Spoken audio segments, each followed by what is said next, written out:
गिरते हैं ससवारे जंग में, वो क्या घात गिरे जो घुटनों के बल चले। दोस्तों, जंग में हारता वही है जो लड़ता है, और जो घर में बैठ के ये वेट करता है ना कि हम जाएंगे तो मेरा हाथ पैर टूट जाएगा, तो सिर्फ वो घर में ही बैठते रहता है ज़िंदगी भर। तो आप यदि युद्ध का तैयारी कर रहे हैं ना, तो आपको चोट लगेगा, तकलीफ आएगा, आपको प्रॉब्लम होगा, तो उन प्रॉब्लम से डरना नहीं है दोस्तों। प्रॉब्लम आता किसको है? जो युद्ध लड़ रहा है, जो योद्धा है। तो यदि आप योद्धा हैं तो आपको चोट लगेगी, आप फेल होंगे, उस फेल से डरना नहीं है, फिर से उभरना है, फिर से आगे बढ़ना है दोस्तों। तो जिस तरह दोस्तों हम लोग स्टार्ट किए थे प्रीवियस क्वेश्चन का आंसर राइटिंग का सेशन, उसको आगे बढ़ाते हुए आज हम लोग पढ़ेंगे इकोनॉमिक्स का। और आप सबका बहुत बहुत धन्यवाद, बहुत बहुत दिल से शुक्रिया इतना प्यार और इतना सम्मान देने के लिए। झारखंड के बहुत सारे बच्चे यहाँ वहाँ से, हर एक जगह से, चतरा से, हजारीबाग से, साहेबगंज से, बहुत जगह से, सिंहभूम से मैसेज भी करते हैं, कमेंट भी करते हैं और बहुत प्यार देते हैं। तो आप सबका तहे दिल से बहुत बहुत शुक्रिया। और आज हम लोग जो पढ़ेंगे इकोनॉमिक्स, जो पेपर 5 है। पेपर 5 में जो इकोनॉमिक्स है दोस्तों, Indian economic, globalisation and sustainable development, यही आपका जो है इकोनॉमिक्स में। तो इसमें हम लोग आज पढ़ेंगे 20 ऑब्जेक्टिव, जो कि हम आपको बताएंगे पूरा करंट फैक्ट के साथ। 20 ऑब्जेक्टिव, जो एक क्वेश्चन 2 नंबर का होता है, यानी 40 नंबर। यदि आप यहाँ 20 में ना 17-18 भी सही कर दिया ना, बहुत है। मैंने मिनिमम ना 15 से कम तो बिल्कुल आपको सही नहीं करना है किसी भी कंडीशन में। 15 से ज़्यादा ही आपको सही करने का टारगेट रखना है। बहुत सारे बच्चे 20 में तो 19-20 मार देते हैं भाई। तो रीजन क्या है कि मेंस का ही हिस्सा है। यदि मेंस आप बढ़िया से पढ़ दिए हैं तो पूरा ऑब्जेक्टिव आप मार सकते हैं बढ़िया तरीका से। तो ये आपको हम 20 ऑब्जेक्टिव पढ़ाएंगे।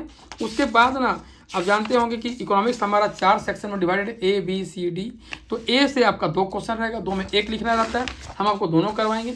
फिर आपका बी से 2 क्वेश्चन, फिर सी से 2 क्वेश्चन और डी से 2 क्वेश्चन। यानी ये जो पूरा जो सेशन रहेगा, इसमें आपका 8 आंसर राइटिंग का सेशन है। इस 8 में हम 8 करवाएंगे बिल्कुल करंट अफेयर फैक्ट के साथ, जो 2016 के एग्जाम में हुआ था। तो 16 का डाटा यहाँ नहीं मिलेगा आपको, 24, 25, 26 का डाटा मिलेगा। उन सब डाटा के साथ आपको पूरा हम आंसर राइटिंग करवाने का प्रयास करेंगे दोस्तों। और जो नए हैं उनके लिए जानकारी हम दे दें कि इस तरह का जो है बिल्कुल सेशन स्टार्ट हुआ है बहुत पहले। पेपर 3 हम लोग कंप्लीट कर चुके हैं। पेपर 3 में हिस्ट्री और ज्योग्राफी था। इसका जो है आपका 20 क्वेश्चन हम लोग कर चुके थे। और 20 क्वेश्चन मतलब 10 क्वेश्चन आपका हिस्ट्री का और 10 क्वेश्चन आपका ज्योग्राफी का, जो देख रहे हैं आप यहाँ पे। 10 क्वेश्चन यहाँ पे जो है आपका ज्योग्राफी का है और 10 क्वेश्चन आपका जो है हिस्ट्री का है। और इसका 4-4 क्वेश्चन जो था, हिस्ट्री का 4 सेक्शन है, तो चारों सेक्शन से एक क्वेश्चन, और आपका ज्योग्राफी का 4 सेक्शन से एक क्वेश्चन, ये सब हम करवा चुके हैं। उसी तरह से दोस्तों आपका जो पॉलिटी का जो था, जो आपका पॉलिटी का था, इंडियन पॉलिटी और पीए जो पेपर 4 में है, इसका भी आपका ना पूरा जो है आप देख रहे होंगे 10 क्वेश्चन जो आपका पॉलिटी का, और फिर आपका जो है 10 क्वेश्चन जो है ऑब्जेक्टिव पीए का, ये कंप्लीट हो चुका है। और फिर आपका जो है ना सेक्शन ए में जो था आपका पॉलिटी, इंडियन पॉलिटी, इसका 4 क्वेश्चन हम पूरा बढ़िया से आंसर राइटिंग करवा चुके हैं। और फिर आपका ना जो है ये आपका पीए का, इसका भी 4 क्वेश्चन, इस सब का आंसर राइटिंग हो चुका है। तो इसको ना धीरे धीरे करके हम लोग आगे लेके चल रहे हैं। और अभी हम लोग जो है अब हम लोग स्टार्ट करेंगे हिस्ट्री, ज्योग्राफी, पीए, पॉलिटी के बाद इकोनॉमिक्स स्टार्ट करेंगे। और इकोनॉमिक्स का जो पहला क्लास होगा आज हम लोग जो करने वाले हैं, इसमें ऑब्जेक्टिव को देखेंगे। उसके बाद जो है ना आपको पूरा आंसर राइटिंग धीरे धीरे हम आपको करवाने वाले हैं, स्टार्टिंग से टोटल 8 क्वेश्चन। फिर हम लोग आएंगे साइंस एंड टेक में दोस्तों। तो चलिए स्टार्ट करते हैं। पहला क्वेश्चन ऑब्जेक्टिव में क्या है कि भारतीय रिजर्व बैंक व्यावसायिक बैंकों द्वारा साख सृजन को निम्न उपायों द्वारा नियंत्रित कर सकता है। पहला क्वेश्चन ये है कि आपका आरबीआई जो है कमर्शियल बैंकों द्वारा साख सृजन को निम्न उपाय द्वारा नियंत्रित कर सकता है। यदि आप पढ़े होंगे ना तो ये आपका बहुत ही मतलब आसान सा सवाल है। यदि आप मेंस की तैयारी कर रहे होंगे तो यहाँ 2 ही आपको यहाँ समझिए ऑप्शन में ए बी, और मैंने आपका 1-2, फिर आपका 2-3, फिर 3-4 और 1-4, इस तरह आप देखे होंगे जेपीएससी प्रीलिम्स में इस तरह क्वेश्चन बहुत सारा दिया हुआ था। तो आपको इस तरह यहाँ छांटना है कि 1 सही है कि 2 सही है कि दोनों सही है कि 3-4 सही है। तो इस तरह हम लोग पढ़ेंगे इसको। तो भारत रिजर्व बैंक व्यावसायिक बैंकों द्वारा साख सृजन को निम्न उपायों द्वारा नियंत्रित कर सकता है। अब इसमें पहला नंबर ऑप्शन क्या है, बैंक दर बढ़ाकर। दूसरा नंबर में ऑप्शन क्या है, बैंकों को सरकारी प्रतिभूतियों को बेचकर। तीसरा नंबर में क्या है, नगद कोष आवश्यकता को घटाकर। और चौथा में क्या है, अधिक बिलों को पुनर्बट्टा कर। अब ये ना आपका क्वेश्चन है। अब 4 ऑप्शन में आपको जो है यहाँ मारना है। देखिए, हम इसका आंसर आपको बोल दे रहे हैं। इसका आंसर ना 1 और 2 सही होगा, यानी ए नंबर जो है आपका आंसर सही होगा। देखिए यहाँ पे क्या है कि आरबीआई जो कमर्शियल बैंकों द्वारा साख सृजन को किस उपाय द्वारा नियंत्रित करता है। अब यहाँ पे जानते हैं क्या होगा, बैंक दर बढ़ाकर। इसका मतलब क्या हो जाएगा कि जब आरबीआई जब जो है बैंक दर बढ़ाता है तो कर्ज लेना महंगा होता है। क्या होता है कि जो आरबीआई जो बैंक दर बढ़ाएगा ना, तो क्या होगा, कर्ज लेना महंगा हो जाएगा, जिससे क्या लोग जो है कम साथ जाएगा, उनके पास पैसा कम जाएगा, पहला। दूसरा क्या है, बैंकों को सरकारी प्रतिभूतियों को बेचकर। इसमें क्या होता है कि आपका आरबीआई जो है प्रतिभूतियों को बेचता है, तो बैंकों के पास जो है नगद क्या होता है, नकदी मुद्रा कम हो जाता है, जिससे ऋण लेने की क्षमता क्या होता है, घट जाता है। तो ये दो होगा, ये बैंक दर बढ़ाकर और बैंकों को सरकारी प्रतिभूतियों को बेचकर, ये आपका हो गया। अब अगला यहाँ जो इसका आंसर ए हो गया। अब यहाँ पे देखिए मुद्रास्फीति का कारण क्या। अब जाइएगा ना, इकोनॉमिक्स का सेकंड लेसन यही है, मुद्रास्फीति, इन्फ्लेशन, बहुत ही इंपॉर्टेंट है। मुद्रास्फीति का कारण क्या है आपका, दूसरा नंबर क्वेश्चन यही कि मुद्रास्फीति का आपका कारण क्या है। तो उच्च आय की मांग, ए नंबर ऑप्शन है आपका जो है। फिर आपका बी नंबर ऑप्शन क्या है, मांग वृद्धि के साथ आपूर्ति वृद्धि का न होना। सी नंबर ऑप्शन है अर्थव्यवस्था में संरचनात्मक असंतुलन। और चौथा में क्या है, उपयुक्त सभी। अब देखिए इसका आंसर ना पहले हम बता रहे हैं, इसका आंसर होगा आपका 2 का डी होगा, उपयुक्त में सभी होगा। अब देखिए यहाँ पे हम उच्च आय की मांग, इसका मतलब क्या होता है, उच्च आय की मांग मतलब जब लोगों के पास ना अधिक पैसा हो जाएगा, जब लोग के पास अधिक पैसा हो जाता है तो अधिक खर्च करते हैं, जिससे क्या होता है, कीमत बढ़ जाती है। अब समझिए ये आपका पेन है, ये पेन का कीमत अभी जो है 25 रुपीज़ है, 25 रुपये है। अब सब लोग के पास जो है पैसा आ जाएगा तो क्या होगा, कोई 2 रुपये 4 रुपये का पेन लेगा, नहीं लेगा। तो सब क्या करेगा, जो महंगा चीज़ है उससे क्या होगा, उसको खरीदेगा। तो उससे क्या होगा कि मांग जो है उच्च हो जाएगा, उच्च आय की मांग, मतलब लोग जो है लेना पसंद करेंगे। अब बी नंबर ऑप्शन क्या है, मांग वृद्धि के साथ आपूर्ति वृद्धि का न होना। मांग वृद्धि के साथ आपूर्ति वृद्धि का न होना, जैसे जैसे क्या होता है कि मांग का वृद्धि हो रहा है लेकिन आपूर्ति का वृद्धि न होना। लोग ज़्यादा डिमांड कर रहे हैं लेकिन क्या है कि आपूर्ति उतना जो है गवर्नमेंट या जो सरकार है नहीं कर पा रही है। तो ये भी एक रीजन है मुद्रास्फीति बढ़ने का। तीसरा है अर्थव्यवस्था में संरचनात्मक असंतुलन। इसमें क्या होता है कि जमाखोरी बढ़ जाता है, तो इसी का जमाखोरी बढ़ने से क्या होगा कि महंगाई बढ़ जाएगा। तो ये सब तीनों रीजन हो जाएगा, उच्च आय की मांग, मांग वृद्धि के साथ आपूर्ति वृद्धि का न होना और अर्थव्यवस्था में असंतुलन। ये तीनों रीजन हो जाएगा किसका, मुद्रास्फीति बढ़ने का। अब देखिए अगला जो है आपका 3rd नंबर क्वेश्चन है यहाँ पे जो हम लोग डील करेंगे। भारत में सकल घरेलू उत्पाद का निम्नलिखित में से कौन सा सबसे बड़ा अंग है। आसान सा सवाल है, यहाँ समझना पड़ेगा आपको कि भारत में सकल घरेलू उत्पाद जो है आपका निम्नलिखित में से कौन सा सबसे बड़ा अंग है। अब देखिए यहाँ पे क्या है, उपभोग व्यय, विनियोग व्यय, निर्यात और आयात। इसमें ना चारों में ऑप्शन होगा उपभोग व्यय। क्या होगा, उपभोग व्यय। भारत में क्या होता है, जीडीपी में निजी जो है अंतिम उपभोग व्यय का हिस्सा सबसे अधिक है। मतलब जो भी भारत में होता है ना खर्चा, उसमें उपभोग व्यय का जो है जीडीपी में सबसे अधिक जो है योगदान है। तो इसका आंसर क्या होगा, 3 का ए होगा। और जानते होंगे इसका ना लगभग 55 से 60% के आसपास होता है। इसमें जो उपभोग व्यय का जो है आपका योगदान जो है 55 से लगभग जो है आपका 60% का रोल रहता है इसमें। अब देखिए अगला नंबर जो क्वेश्चन है आपका 4th नंबर, निम्नलिखित में से कौन सा मद भुगतान शेष के चालू खाते को शामिल नहीं होता है। मैंने निम्नलिखित में से कौन सा मद भुगतान शेष के चालू खाते में शामिल नहीं होता। चालू खाता में कौन सा जो मद है शामिल नहीं होगा। तो ये सब ना पूरा जो है आपका मेंस का क्वेश्चन है, ऑब्जेक्टिव में खोजिएगा जल्दी नहीं मिलेगा आपको। वस्तुओं के निर्यात एवं आयात पहला नंबर है।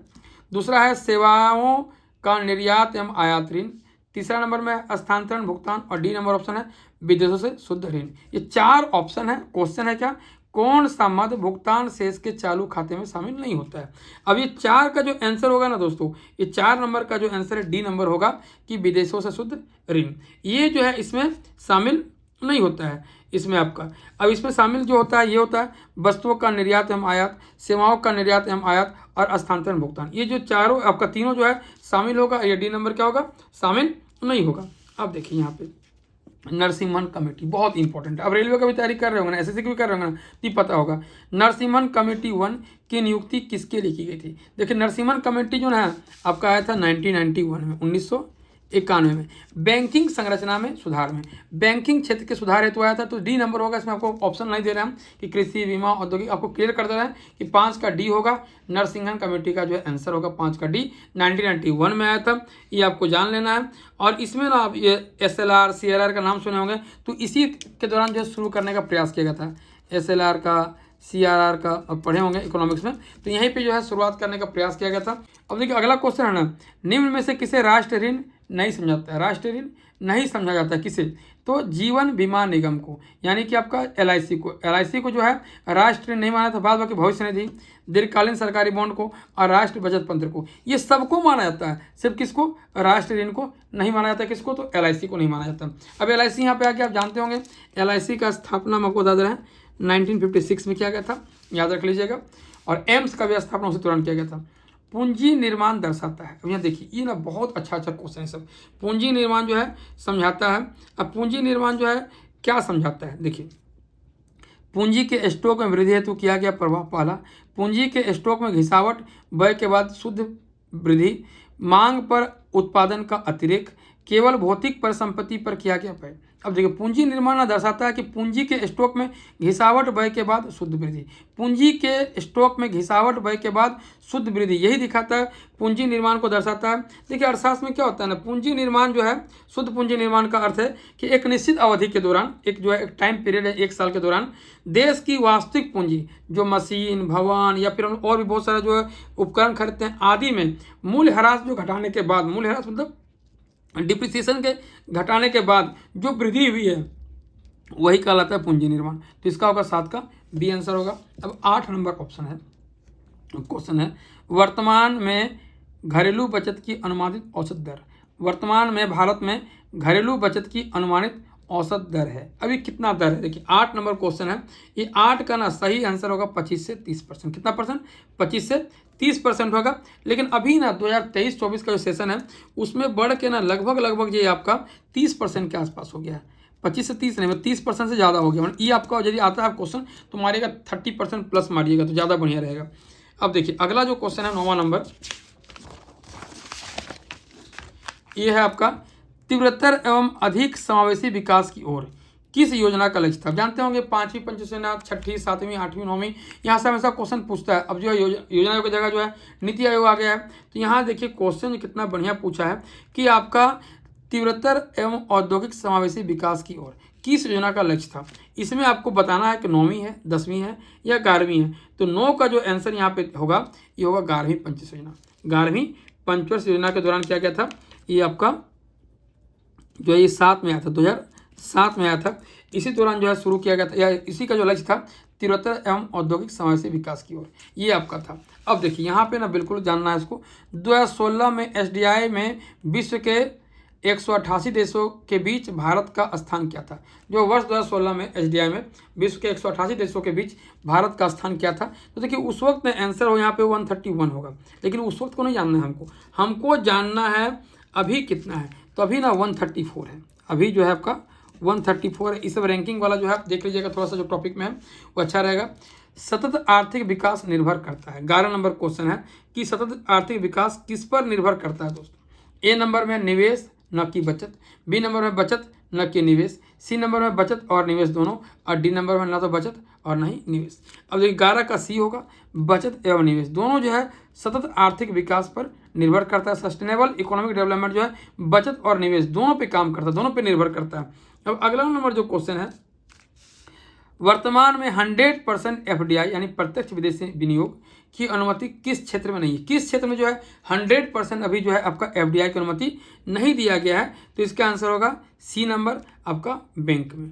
बैंक में जो है अभी आपका देखते होंगे 74% है। कितना परसेंट है, 74%। इसको आप जान लेना है कि 74% है। अगला जो है आपका ये आपका डिफेंस वाला है, दवा है, बीमा है, इन सब में जो है आपका 100% दे दिया गया है, लेकिन बैंकिंग क्षेत्र में नहीं दिया गया है। 13 नंबर जो क्वेश्चन है, भारत की केंद्र सरकार द्वारा प्रदत्त कुल अनुदान में निम्न में से किसका हिस्सा अधिकतम है। मतलब गवर्नमेंट जो है भारत की केंद्र सरकार द्वारा प्रदत्त कुल अनुदान में किसका हिस्सा सबसे अधिक है। किसमें सबसे अधिक अनुदान की बात कही गई है, आपका खाद में, या दोनों ऑप्शन दे दिया है, खाद, निर्यात में और पेट्रोलियम में। तो 13 का जो आंसर होगा दोस्तों इसमें दे दिया खाद अनुदान, फूड सब्सिडी। अब देखिए खाद माने यहाँ पे खाने वाला खाद है, और ई खाद माने जो फर्टिलाइजर। तो यहाँ देख भी लेना, खाद माने फूड सब्सिडी में सबसे अधिक गवर्नमेंट जो है अनुदान देती है, और ई खाद माने फर्टिलाइजर वाला है, इसमें नहीं दिया है। तो फूड वाला होगा, कहाँ होगा, फूड वाला में। अब 14 नंबर में जो क्वेश्चन है आपका, यहाँ पढ़ना आपको कि पिछले दशक में निम्न में से किस क्षेत्र में सर्वाधिक एफडीआई भारत आया। एफडीआई ना मेंस के लिए भी बहुत इंपॉर्टेंट है। आप जब पढ़िएगा, तैयारी कीजिएगा, आप देखिएगा एफडीआई होगा और एफआईआई होगा, ये दोनों ना देख लीजिएगा मेंस के पॉइंट ऑफ व्यू से, बहुत इंपॉर्टेंट है ये।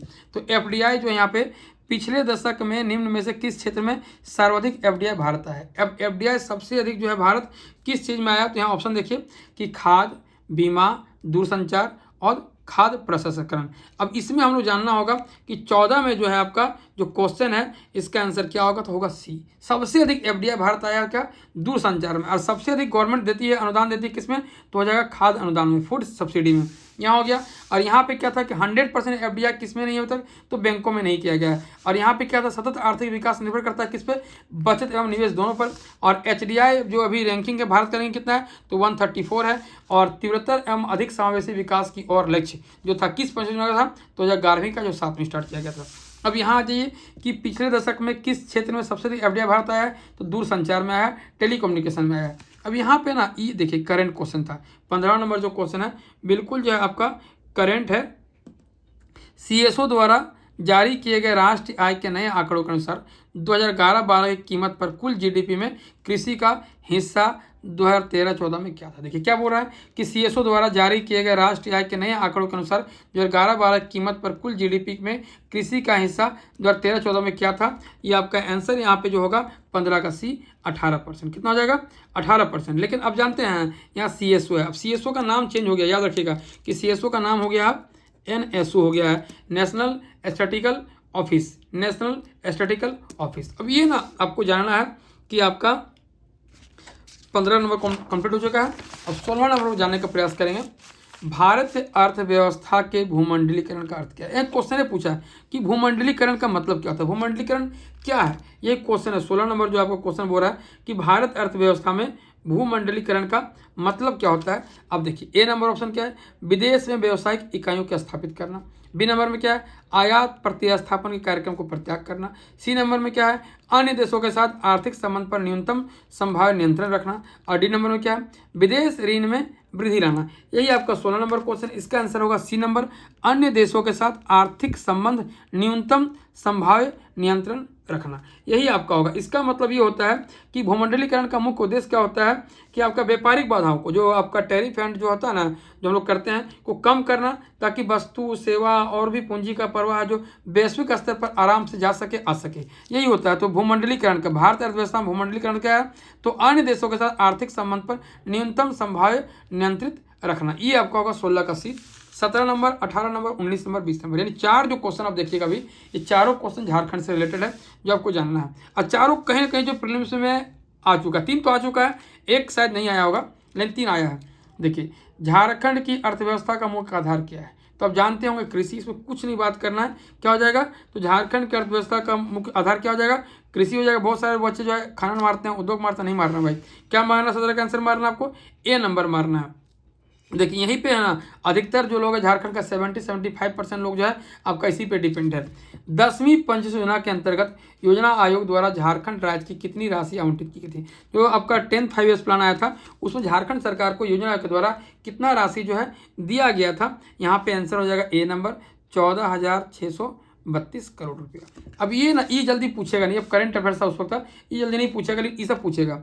जनसंख्या के दृष्टिकोण से भारत राज्यों के मध्य झारखंड का स्थान कहाँ हुआ है। हमारे जनसंख्या में भारत का रैंकिंग कितना है, देखिए 11 है, 12 है, 13 है, इनमें से कोई नहीं है, मारना आपको इनमें से कोई नहीं है। क्या है, क्या कि आपका जानते होंगे पॉपुलेशन में, जनसंख्या में भारत का, झारखंड का रैंकिंग कितना है, तो 14वां है। और आपका एरिया में कितना है, 15वां है। तो ये याद रखिएगा कि आपका इसमें पॉपुलेशन में 14वां है और एरिया में कितना है, 15वां है। अब देखिए अगला जो क्वेश्चन है, झारखंड में निम्न में से कौन सा क्षेत्र सर्वाधिक उबानाच्छादित है। ये उबानाच्छादित समझना होगा, उबानाच्छादित मतलब एरिया, क्या होता है, एरिया होता है, मतलब किस झारखंड में किस जिले में सबसे अधिक एरिया वाइज जो है आपका जंगल है। चतरा है, घाटशिला है, हजारीबाग और रांची। इसका आंसर होगा चतरा होगा।